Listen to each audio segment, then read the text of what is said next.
Who remembers when Rashad Jamal said, winter is manufactured? There is no winter time. They've created it. Not gonna lie, when he said that, right? I was like, bro, you're reaching, because the whole, white black thing and the race baiting. Until now. Rashad Jamal wasn't lying. I mean, which kind of chemicals is inside these planes? What they are spraying? What we know of, again, what we've identified with hundreds of lab tests from all over the world: aluminum, barium, strontium, manganese, surfactants, and this is if people have seen the rain looks like it's foaming, almost like there's soap in the rain. That's surfactants that are part of this mix, and their stated purpose is to keep the particles from coagulating, from sticking together and forming too big of a particle, which means it would drop out of the atmosphere too fast.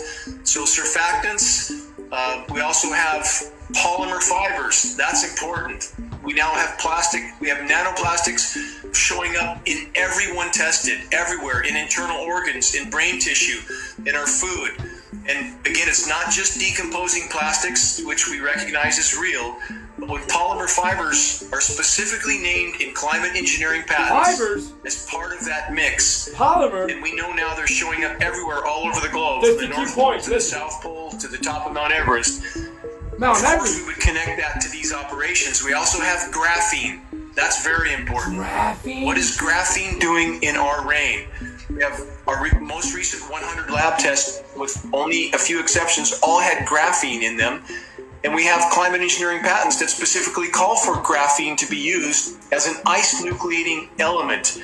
What does that mean? It means that they are chemically seeding our clouds to lower the cloud temperature, and it can actually produce frozen precipitation out of what should have been liquid precipitation. So when we see these radical temperature swings where it's far above freezing and suddenly drops down to frozen precipitation and snow with a flash freeze on the surface, it's called chemical ice nucleation for weather modification. And that's not a conspiracy. Search up international law for weather warfare and how it's illegal. And if you still think this is a conspiracy after that, why would they make weather warfare illegal if they could not artificially lower the temperature? I have to say, it makes me think about, again, what Rashad Jamal used to talk about.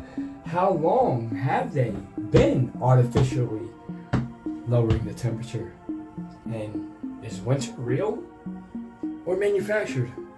Peace to the gods, what the fuck?